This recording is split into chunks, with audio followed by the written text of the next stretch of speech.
औद्योगिक वापरासाठी ऑक्सिजन पुरवठा उपलब्ध, निमाच्या पाठपुराव्यास यश. सध्या परिस्थितीत कोरोना विषाणूच्या वाढत्या प्रादुर्भावामुळे वैद्यकीय उपचारासाठी मोठ्या प्रमाणात ऑक्सिजनची गरज भासत असल्यामुळे जास्तीत जास्त उद्योगांना लागणारा ऑक्सिजन सिलेंडर हॉस्पिटलला उपलब्ध करून देण्याकरता जिल्ह्यातील सर्व ऑक्सिजन उत्पादक पुनर्भरण हे ज्या उद्योगांना ऑक्सिजन पुरवठा करतात त्यांनी औद्योगिक कारणासाठी लागणारा पुरवठा तात्काळ काही काळासाठी आदेश येईपर्यंत पूर्णतः बंद करण्याचा आदेश जिल्हा आपत्ती व्यवस्थापन प्राधिकरण तथा जिल्हा उद्योग केंद्राचे महाव्यवस्थापक यांच्याकडून देण्यात आले होते.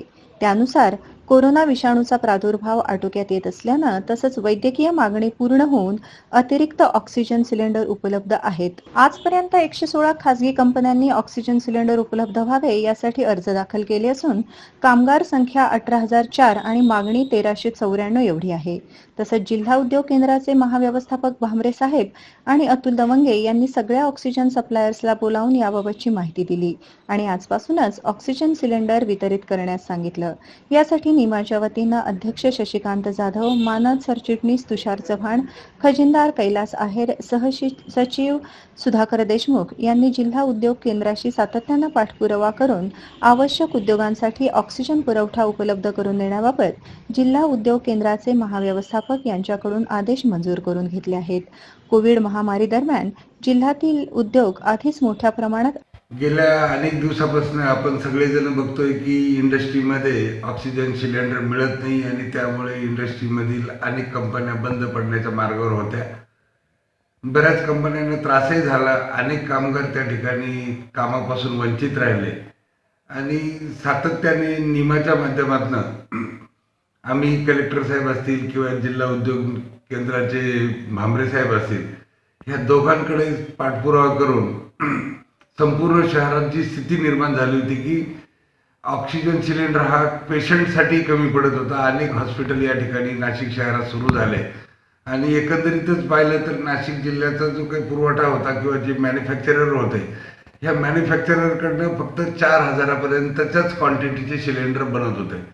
पण मात्र जिल्हा आरोग्य केंद्राकडनं कलेक्टर साहेबांना ज्या काही सूचना जात होत्या त्यामध्ये 6,000च्या जवळपासच्या सूचना त्यांच्याकडे येत होत्या सिलेंडरच्या प्रमाणे आणि पुरवठा करायला 6,000 लागणार आहे रोज 24 तासामध्ये आणि मॅन्युफॅक्चरिंग मात्र फक्त 4,000 होतं. तर अशा काळामध्ये तातडीने माननीय कलेक्टर साहेब आणि आमचे जिल्हा उद्योग केंद्राचे प्रमुख भामरे साहेब या दोघांनी आमच्या मागणीला त्या ठिकाणी थोडीशी प्रायोरिटी देऊन त्यांनी ही मागणी पूर्ण करण्यासाठी जास्तीचा लिक्विड गॅस हा नाशिक शहरामध्ये आणण्यासाठी प्रयत्न केले आणि आज आपण बघतोय की जवळपास 6,000-6,500च्या वरती सिलेंडर त्या ठिकाणी तयार होत आहेत. एकंदरीतच संपूर्ण शहरामध्ये 7 कंपन्या त्या ठिकाणी ह्या ऑक्सिजन सिलेंडर पुरवत होत्या. त्यामध्ये 3 कंपन्या ह्या लोकल मॅन्युफॅक्चरर म्हणून त्यांना मान्यता होती. कॉम्प्रेसरच्या माध्यमातून ते ऑक्सिजन आणि नायट्रोजन बनवत होते आणि 4 कंपन्या ह्या अशा होत्या की ज्या लिक्विड गॅस बाहेरून आणून सिलेंडर रिफिलिंग करत होते.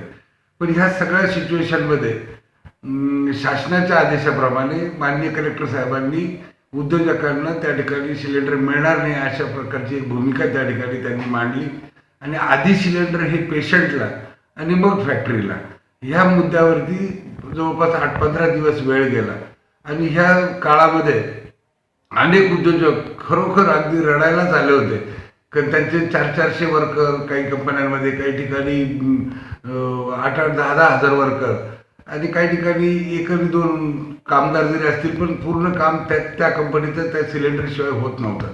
आणि मग अशा काळामध्ये नेमकं काय करावं कारण ह्या जवळपास 116 कंपन्या ज्यांची मागणी होती की आम्हाला सिलेंडरची पूर्तता व्हावी आणि मग ह्या 116 कंपन्यांना जे काही सिलेंडरची मागणी होती ती साधारण 1,394 सिलेंडरची होती आणि मग एका वेळेला कोटा कमी, एका वेळेला सिलेंडरची मागणी हॉस्पिटलसाठी जास्त, अशा ताळमेळमध्ये अनेक कंपन्यांना त्यामध्ये त्रासही झाला. पण काही का होईना परवाच्या दिवशी माननीय कलेक्टर साहेबांनी भामरे साहेबांनी थोडंसं पुढाकार घेऊन प्रॉपर नियोजन केलं कारण एक गोष्ट आमच्या त्या ठिकाणी लक्षात येत होती की जिल्हा आरोग्य केंद्राकडनं जी काही मागणी सातत्याने होत होती, गेले 8-10 दिवस आम्ही त्याचे पॅरामीटर सगळे चेक करत होतो. त्यांची मागणी ही जास्तीची असायची आणि म्हणून कलेक्टर साहेबांनी त्या ठिकाणी प्रत्येक हॉस्पिटलला बफर स्टॉक 48 तासाचा करायला लावला. म्हणजे 48 तास कुठल्याही पेशंटला ऑक्सिजन लागेल एवढा ऑक्सिजन तुम्ही तुमच्याजवळ स्टोअर करा आणि जे उरलेले सिलेंडर आहे ते मात्र मग आता इंडस्ट्रीला द्या, असं आम्ही त्या ठिकाणी मागणी केली. आणि आपलं योगायोग नाशिकमध्ये करोनाचा प्रादुर्भाव ज्यांना ऑक्सिजन लागतो असे पेशंट हे डे बाय डे कमी कमी होत गेल्यामुळे आजची रिक्वायरमेंट ही ती 6,000वरून 3,000च्या जवळपास आलेली आहे. आणि 3,000 आल्यामुळे सिलेंडरचा पुरवठा हा भरपूर झाला आणि एका बाजूला सिलेंडर त्या सप्लायरजवळ स्टॉक होण्यास मदत झाली. आणि मग तो स्टॉक झालेला सिलेंडर आहे तो प्रायोरिटीने ज्या ज्या कंपन्यांना जिथे 10 लागतात तिथे 5च द्यायचे, जिथे 2 लागतात तिथे 1 द्यायचं, अशा हिशोबाने संपूर्ण नियोजन निमाच्या वतीने जिल्हाधिकारी आणि यांना देण्यात आलं की कुठल्याही परिस्थितीत, कारण ह्या सगळ्या जर कंपन्यांची आपण जर बेरीज केली कामगारांची तर ती जवळपास लाखाच्या जवळपास जाते. आणि 1 लाख कामगार जर पुढे सातत्याने बंद राहिलं असतं तर ते जॉबपासून वंचित झाले असते. काही दिवसासाठी त्यांना सुट्टी द्यावी लागली असती आणि पर्यायी नाशिक शहराचं प्रोडक्शन जे काही इंडस्ट्रीचं आहे ते कमी झालं असतं आणि गव्हर्नमेंटचा जो काही रेव्हेन्यू आपल्याकडनं जातोय त्यामध्ये सुद्धा घट झाली असती.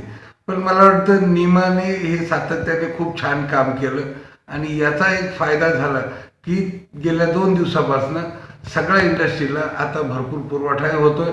आणि यामध्ये अटी शर्ती पण आहेत की ज्या उद्योजकांनी जे जे सिलेंडर घेतले याचं डिटेल रेकॉर्ड त्या ठिकाणी मेंटेन केलं जात आहे. आणि जर तशी परिस्थिती काही आली तर माननीय कलेक्टर साहेबांच्या ऑर्डरप्रमाणे ह्या अटी शर्तीचं बंधन करून ताबडतोब विदिन 24 आवर्स सारे सिलेंडर हे परत गोळा करता येतील अशा टाईपची सिस्टीम या ठिकाणी उभी राहिली, जेणेकरून आपल्याला माहिती आहे की प्रायोरिटी ही नक्की पेशंटलाच द्यायला पाहिजे आणि पेशंटच्या नंतर उरलेला हा इंडस्ट्रीसाठी द्यायचा आहे. मला वाटतं ह्या सगळ्या काळामध्ये आमच्या उद्योजकांनी अतिशय संयम पाळला, अतिशय नियोजनबद्ध त्यांनी आपली कामाची प्रायोरिटी ठरवली आणि जे जे कामं ऑक्सिजन विना करता येतील असे कामं पुढे घेऊन ती वेळ साधून घेतली. ह्या सगळ्या याच्यामध्ये कामगारांचा जॉबही त्या ठिकाणी व्यवस्थित चालू राहणार आहे आणि नियोजन प्रॉपर झाल्यामुळे आज इंडस्ट्रीला ऑक्सिजन विना इंडस्ट्री चालवण्यात जो काही अडचण होती ती दूर झाल्याचं आपल्याला पाहायला मिळतंय.